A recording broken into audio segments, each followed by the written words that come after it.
My property was my sanctuary. 5 acres of pristine land nestled against rolling hills, passed down through 3 generations of my family. Every tree on that property had a story. The massive oak near the creek was planted by my grandfather. The row of pines along the eastern edge was my father's doing. And the apple orchard to the south was my own contribution, 12 years of careful pruning and nurturing.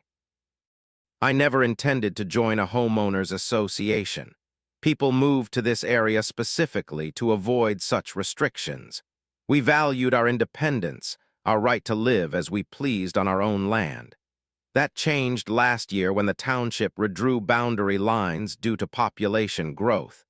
Suddenly, my peaceful acreage was swept into the Ridgewood Community District, a fancy title for what amounted to suburban creep into rural territory.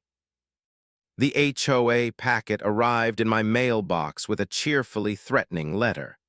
"Welcome to our community standards," it read, as if I had not been living here 20 years before most of them built their cookie-cutter homes. I filed the papers away, thinking it would amount to little more than an occasional newsletter and some rules about holiday decorations.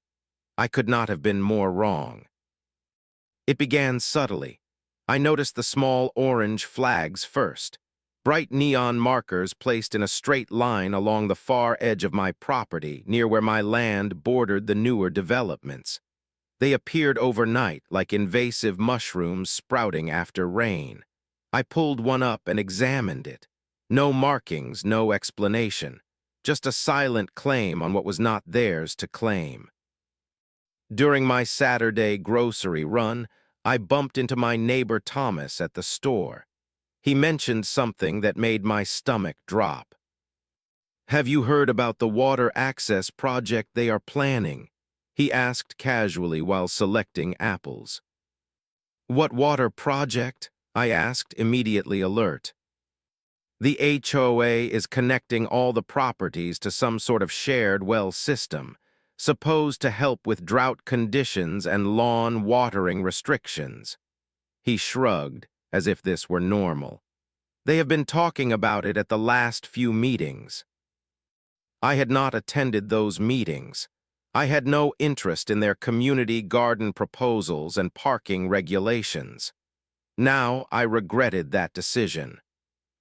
The next day, I spotted a woman in business attire walking the edge of my property with a tablet.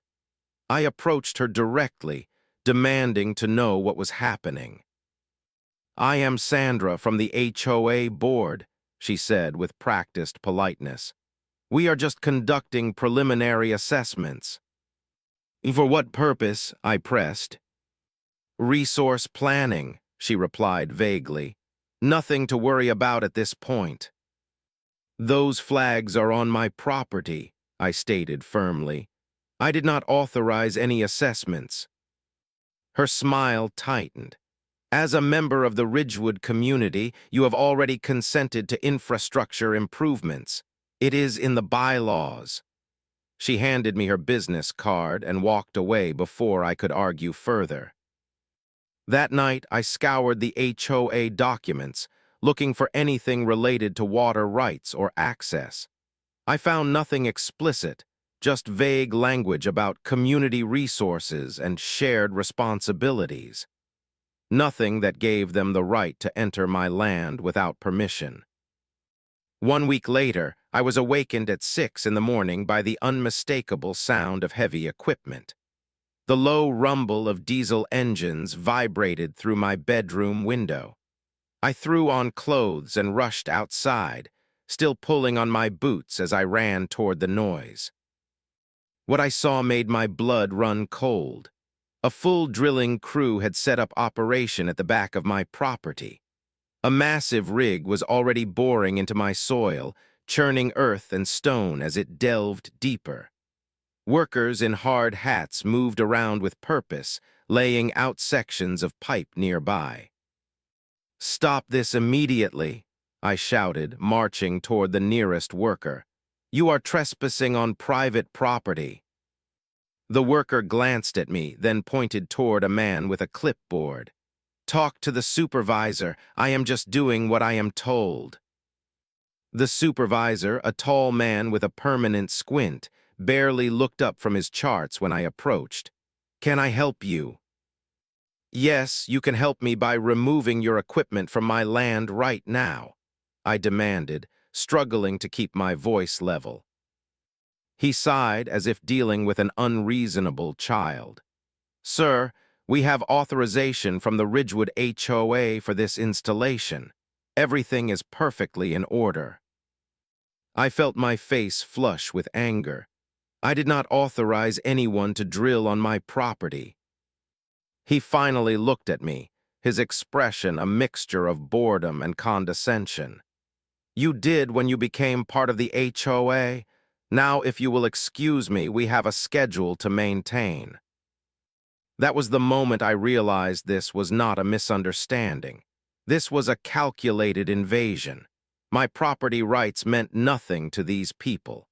The boundary fence that had stood for decades might as well have been made of tissue paper.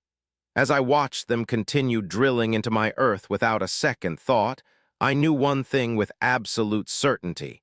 This was going to be a war.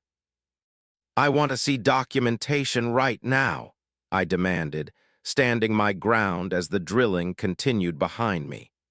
The supervisor reluctantly handed me a single sheet of paper, a work order with the HOA letterhead and nothing more. No permits, no easement agreements, nothing with my signature. This proves nothing, I said, handing it back. I never agreed to this. You need to stop until we sort this out. Look, he said with exaggerated patience. I am just following orders. Take it up with your HOA if you have concerns. We are not stopping unless they tell us to. I marched back to my house and called the HOA office immediately.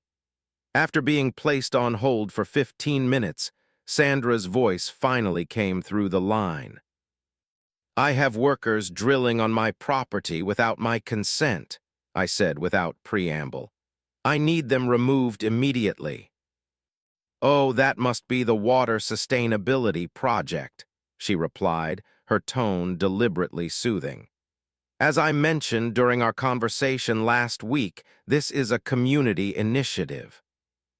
I never agreed to have wells installed on my land, I stated firmly. Actually, you did, she countered.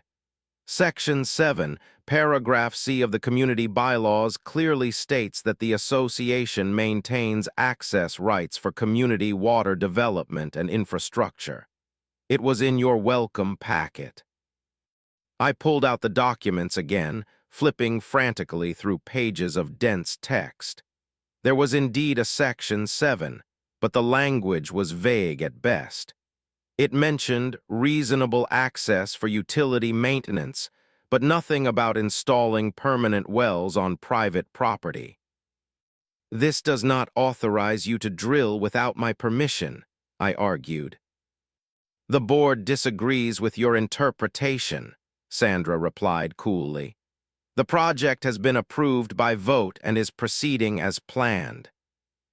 Before I could respond, she added, the HOA president would be happy to discuss this with you in person if you would like to schedule a meeting.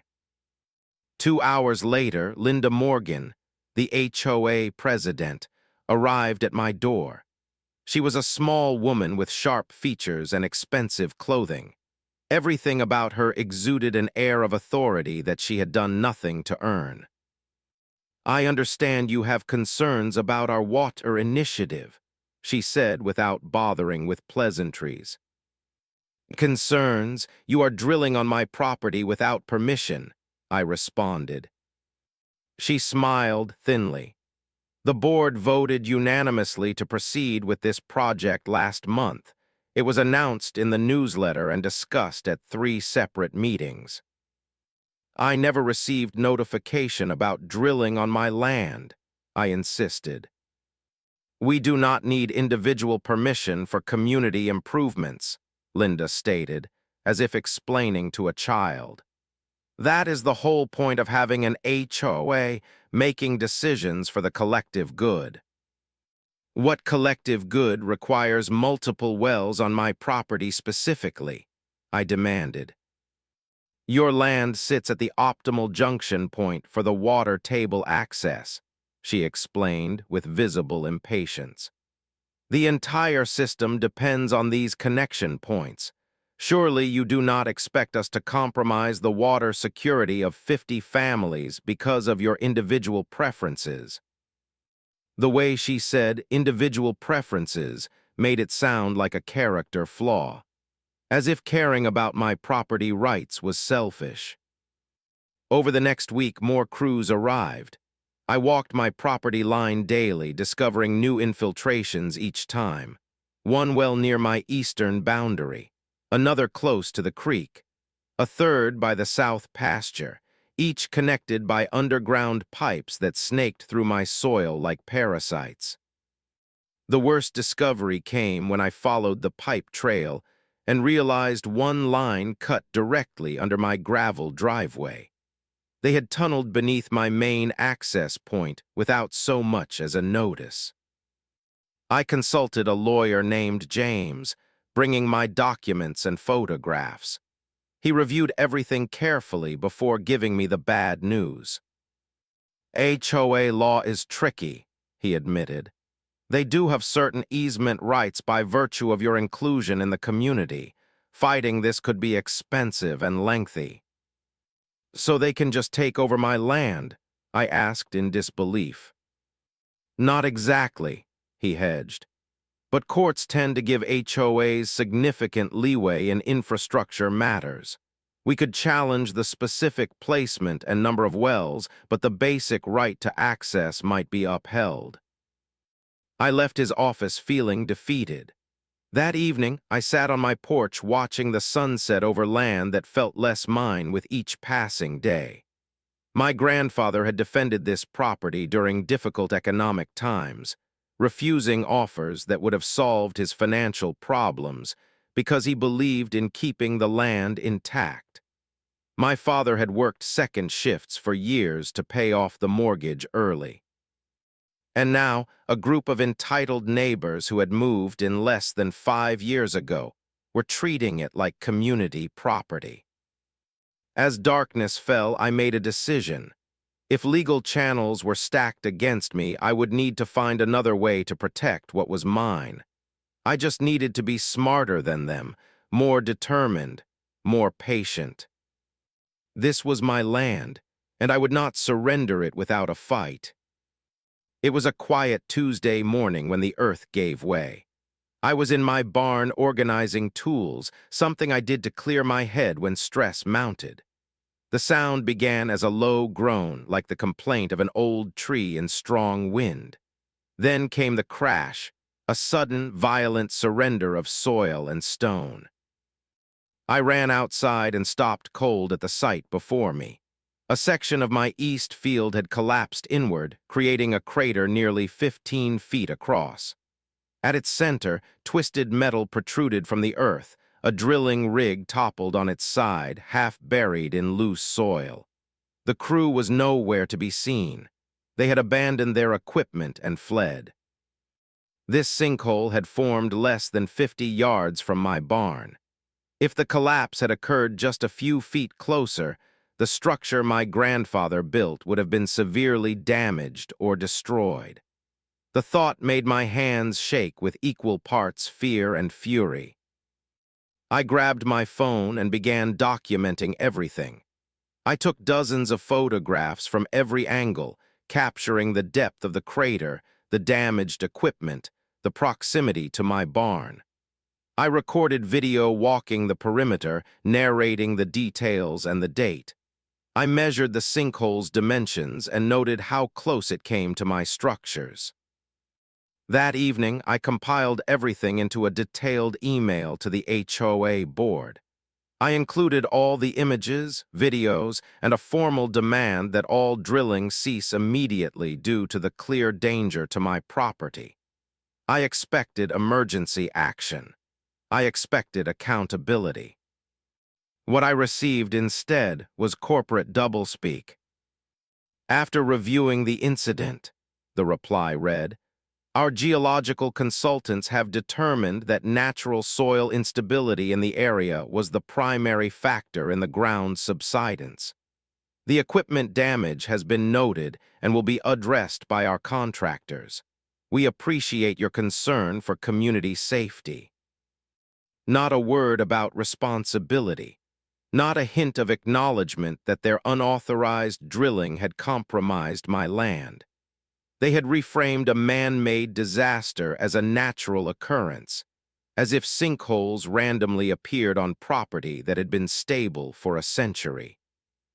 That night, I attended my first HOA meeting. The community center was filled with neighbors I barely knew, many of whom eyed me with suspicion as I entered. Linda sat at the head table, flanked by board members including Sandra. They all wore the same expression of practiced concern that never reached their eyes. When the floor opened for community comments, I stood and approached the microphone. I had brought printouts of the damage, which I now held up for all to see. "Yesterday, your drilling operation caused a sinkhole on my property," I began, my voice steady despite my racing heart. "It nearly destroyed a historic structure and has compromised the stability of my land. I am formally requesting all operations cease until a proper safety assessment can be conducted." Linda's smile never wavered. "Thank you for bringing this to our attention. As we explained in our response, our geologists have determined this was due to natural soil conditions in your area. Natural conditions that coincidentally appeared exactly where you were drilling," I challenged. A man in the second row, I later learned he was Linda's husband, let out an exasperated sigh. "The water access project benefits everyone. Why are you trying to obstruct community progress?" Several heads nodded in agreement. I felt the room turning against me before I had even made my case. "This is not about progress," I responded. "This is about property rights and safety. None of you would accept heavy machinery operating on your land without permission." "We all signed the same agreement when we joined Ridgewood," another neighbor called out. "You are just mad because you do not like to share." Laughter rippled through the room. Linda did nothing to restore order, instead sitting back with the satisfied look of a queen watching her court turn on an outsider. "The difference," I said, raising my voice slightly, "is that none of your properties have been damaged. None of your historic structures are at risk. Perhaps you should consider the needs of the many over your individual concerns," Linda interjected smoothly. "Now, if there are no further comments, we need to move on to the next agenda item." Just like that, I was dismissed. My concerns relegated to the category of selfish complaints rather than legitimate grievances. As I walked to my truck afterward, I overheard two neighbors whispering. "He is the one holding up the water project. Always been a loner, never comes to community events. Probably one of those sovereign citizen types." I had become the villain in their narrative simply for defending what was legally mine. That night, unable to sleep, I searched my email for any communication about the water project from before the drilling began. I found nothing. But in my spam folder, I discovered something illuminating, an email accidentally forwarded to all community members rather than just the board. It contained a discussion thread between Linda, Sandra, and the other board members about the project. One line from Linda stood out. "If we notify every affected property individually, someone will inevitably object. Better to proceed under general authorization and deal with complaints as they arise. Most people will not have the time or resources to fight it anyway." They had deliberately kept property owners in the dark, counting on apathy and the difficulty of fighting an established HOA. It was all there in black and white. The calculated overreach, the dismissal of individual rights, the arrogance of assumed authority. I sat back in my chair, a strange calm settling over me. For weeks, I had been reacting to their moves, playing defense on my own land. That approach had failed. The HOA had no intention of respecting boundaries or acknowledging wrongdoing. It was time to change tactics. I would not win this through meetings, emails, or bureaucratic channels. If I wanted to protect my property, I needed to take direct action. Not illegal, not violent, but unmistakably clear. I would remind them whose land they were on. The first step was information. I needed to understand exactly what I could legally do to protect my property without crossing into territory that would give the HOA legitimate grounds against me. I spent days researching property law, easement restrictions, and the limits of HOA authority. What I discovered gave me hope. While HOAs had significant power, that power was not absolute, especially when it came to permanent installations on private property without proper documentation. More importantly, I confirmed that any structure placed on my land without easement documentation remained, legally speaking, my property to maintain or remove. I hired an independent surveyor to document the exact location of every wellhead and connection point. He arrived early one morning, equipment in hand, and spent hours taking precise measurements and marking GPS coordinates. His final report confirmed what I already knew. Every single wellhead was situated firmly on my property, not on common areas or designated easement zones. "These are all within your deed lines," he confirmed, showing me the digital overlay of my property boundaries against the well locations. Not even close to the edges in most cases. Armed with this knowledge, I formulated my plan. If these wells were on my property and no proper easement had been established, then they were, in effect, abandoned equipment on my land. And I had every right to secure abandoned equipment that posed a safety risk, like the one that had already caused a sinkhole. I rented 2 industrial concrete mixers from a construction supply company 2 towns over, where no one would recognize me or connect me to the Ridgewood dispute. I bought bags of quick-setting concrete, far more than necessary for any normal home project. I told the clerk I was building a series of garden retaining walls. He did not question it. I waited for the right time. The HOA had scheduled their monthly meeting for Wednesday evening, a 3-hour affair where all board members would be present and accounted for. That night, I backed my truck down my property line, mixers ready. Working methodically under the cover of darkness, I began with the wellhead furthest from any neighboring property.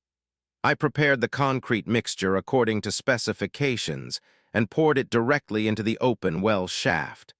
I watched as the gray slurry descended, filling every inch of the unauthorized hole. The concrete would set quickly, creating a permanent seal that would be extraordinarily difficult to remove. I moved to the next well and the next, working in silence with only my headlamp providing illumination. At each site, I carefully disguised my work to look like official maintenance, placing small orange cones around the area and leaving everything tidy. By midnight, I had sealed 3 wells completely. The following night, I continued the operation, sealing the remaining wells, including the one that ran beneath my driveway.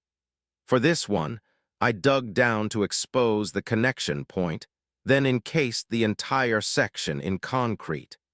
No one would be tapping into that line again without major excavation equipment. On the final well, the one closest to the community center, I left my message. Before the concrete fully set, I pressed a small metal plaque into the surface. It read simply, "No more stealing." No name, no threats, just a clear statement of boundary. By the time I finished, every unauthorized well on my property had been permanently decommissioned. The concrete would be fully cured before anyone from the HOA would think to check on their precious water project. I cleaned my equipment, returned the mixers, and waited. The response came faster than I expected. At 9 the next morning, my phone began ringing. Linda's name flashed on the screen. I let it go to voicemail. Then Sandra called, then another board member. I silenced my phone and went about my day, a strange sense of peace settling over me for the first time in months. Around noon, a car screeched into my driveway. Linda emerged, face flushed with anger, followed by two men I recognized from the HOA board. I stepped onto my porch and waited calmly as they approached. "What have you done?" Linda demanded, her voice higher than usual. "The wells are not functioning. The whole system is compromised." I looked at her steadily. I secured abandoned equipment on my property that had already caused one sinkhole. I considered it a safety measure. "You filled them with concrete," one of the men shouted, his face reddening. "Do you have any idea how much that system cost?" "About as much as the damage to my land cost," I replied evenly. "And since those wells were installed without proper easement documentation, they were, legally speaking, abandoned structures on private property."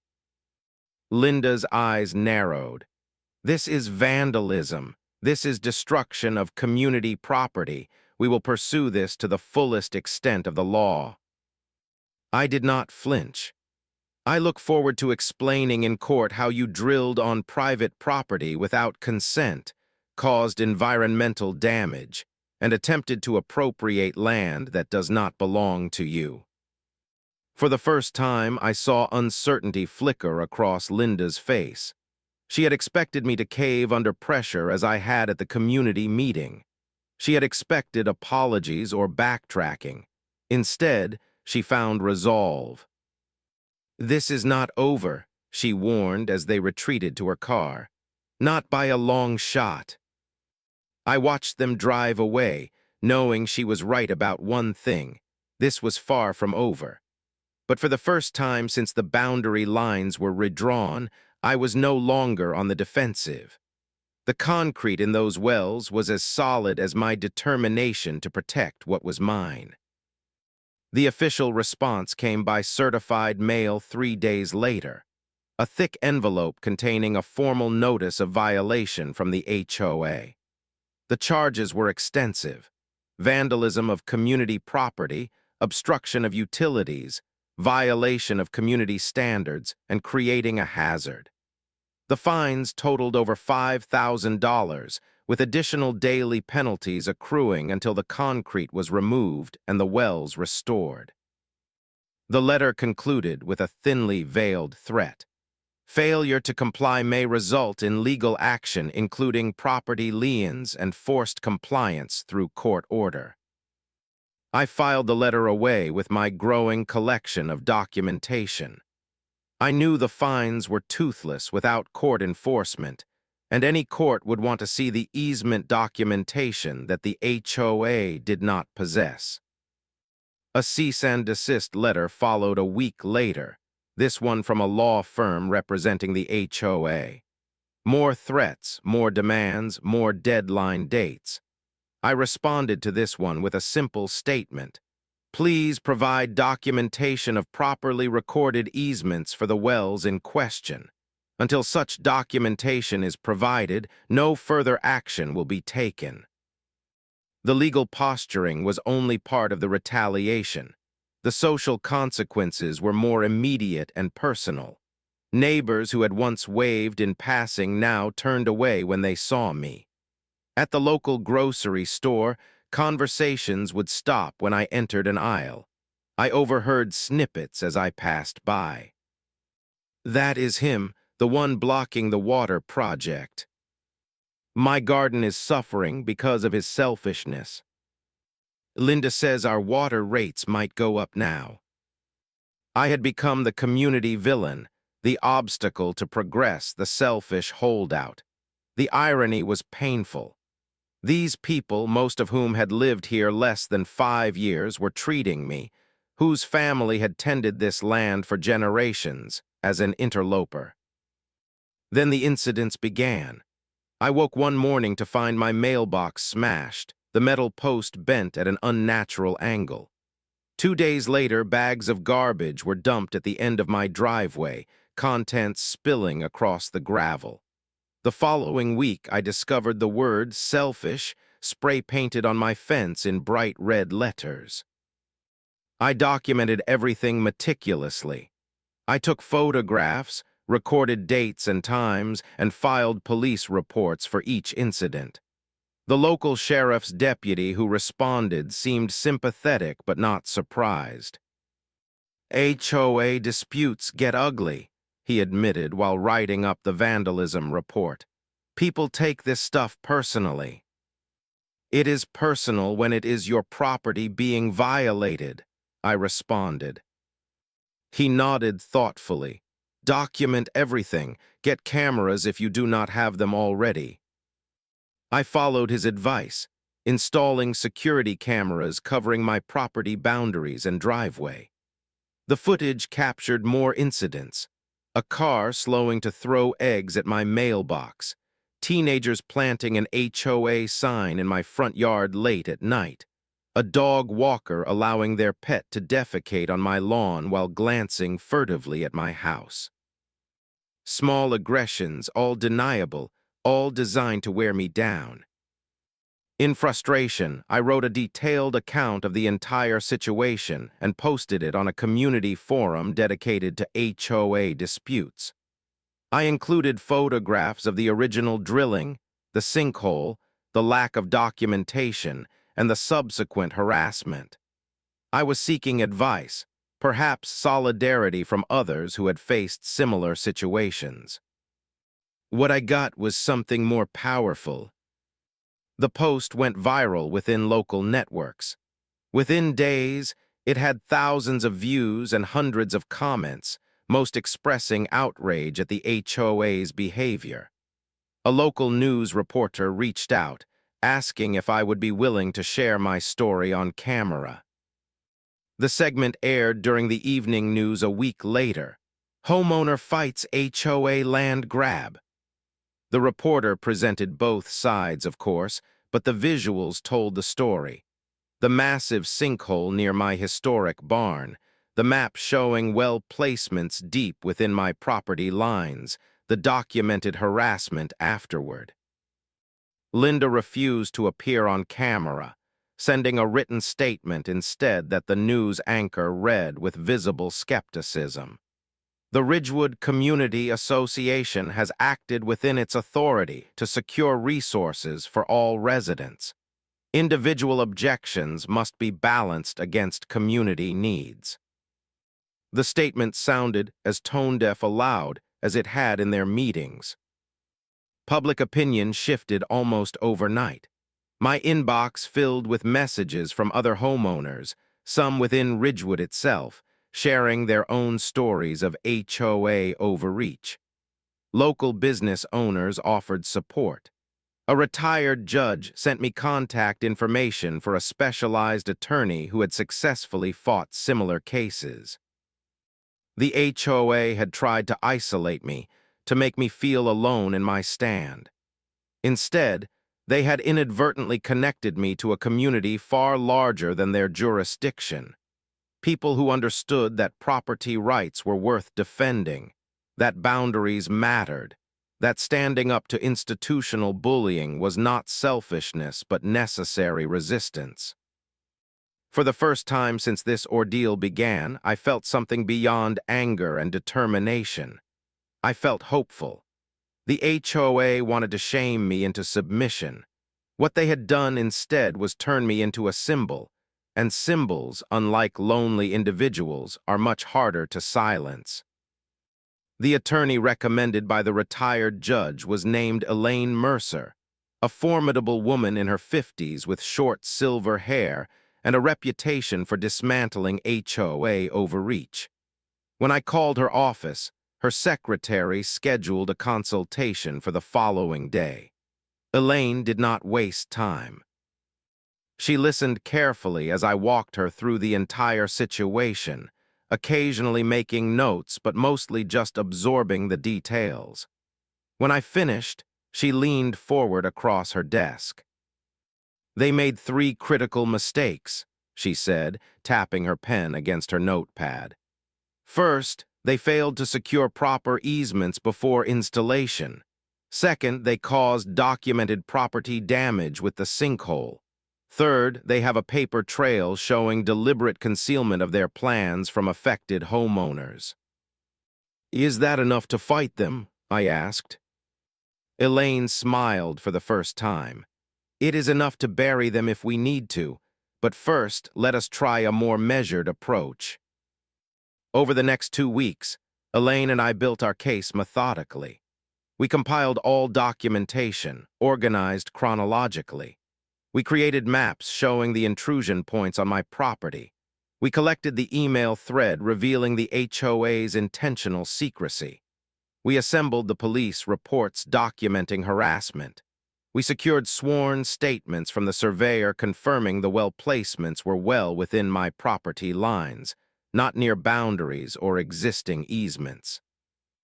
Most damaging of all, Elaine discovered the HOA had never filed proper permits with the county for major drilling operations.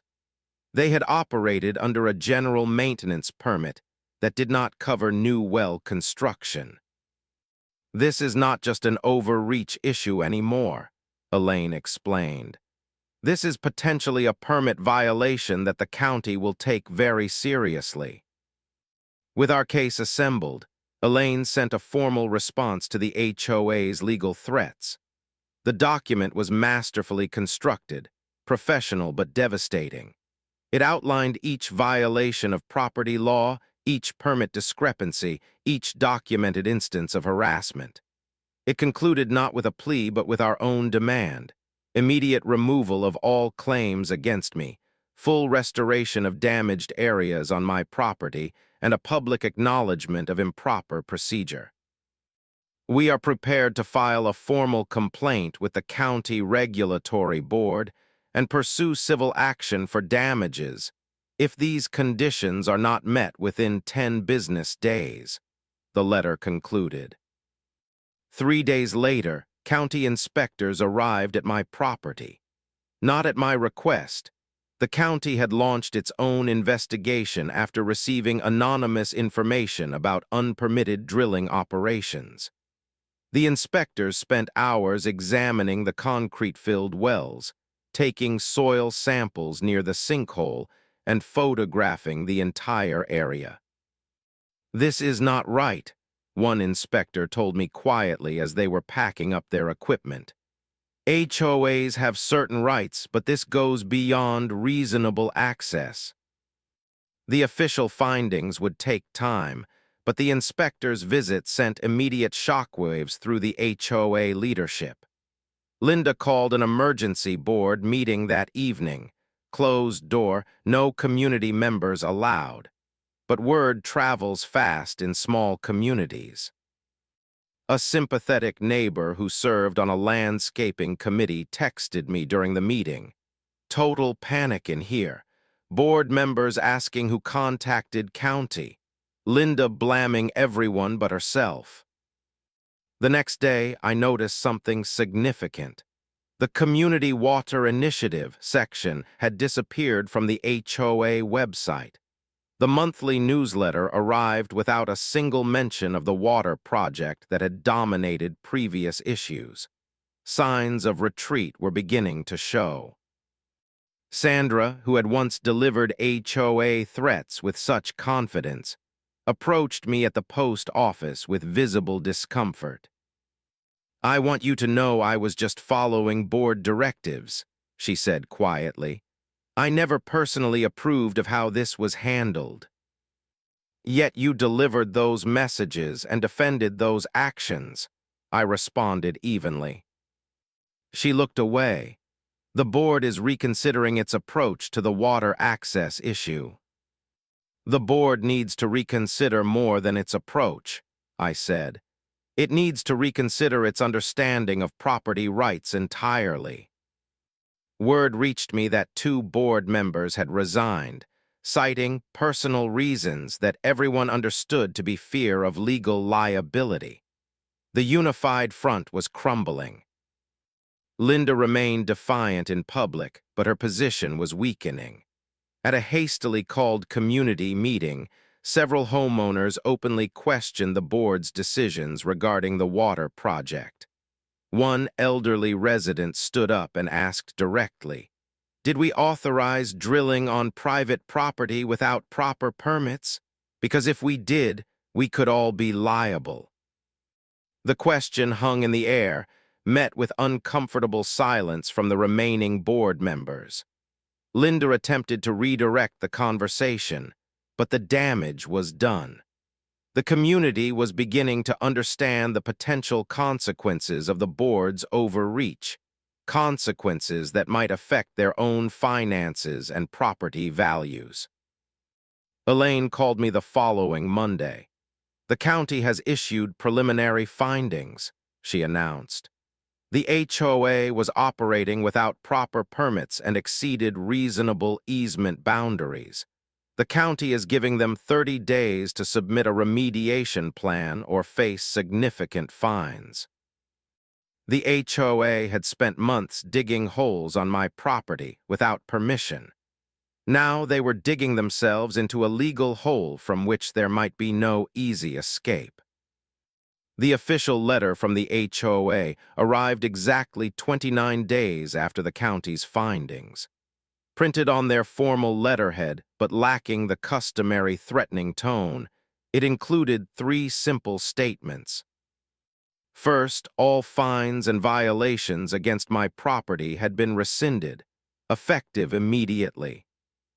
Second, the HOA acknowledged procedural oversights in the implementation of the water access project and would be reassessing community infrastructure needs going forward. Third, they would arrange for professional restoration of any damaged areas on my property resulting from previous work. No apology, no direct admission of wrongdoing, but the retreat was clear and complete.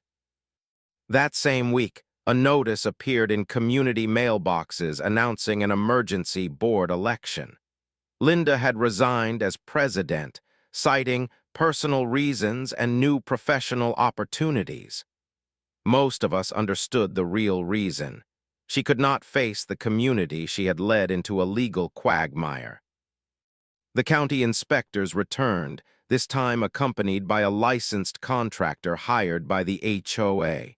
They surveyed the damage, particularly around the sinkhole area, and developed a restoration plan. Within days, heavy equipment arrived, not to drill but to repair. The collapsed section was properly filled and compacted. The soil was tested for stability. My land was being made whole again. More telling was the fate of the water system itself. A new plan emerged, one that rerouted the entire network to follow public easements along road boundaries, avoiding private property entirely. Crews arrived with proper permits prominently displayed as they carefully decommissioned the concrete-filled wells and removed all connecting pipes from my property. I watched from my porch as they worked, struck by the difference in procedure. These workers asked permission before entering my land. They documented every step.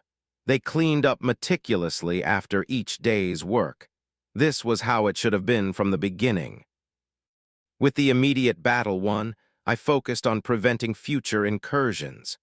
I installed a new fence along my entire property line, not a hostile barrier, but a clear boundary marker made of natural materials that blended with the landscape while clearly delineating where my land began. I upgraded my security system with motion-detecting cameras covering all approaches. I placed small but visible property markers at regular intervals. The message was clear. This land is protected and monitored. As the situation settled into resolution, something unexpected happened. Several neighbors, those who had remained neutral or even supported the HOA initially, reached out to build bridges. They had witnessed the overreach firsthand now and recognized the importance of what I had fought for. One Saturday afternoon, I invited these neighbors to a small gathering on my property. We shared food and drinks on the same land that had been the battleground months earlier.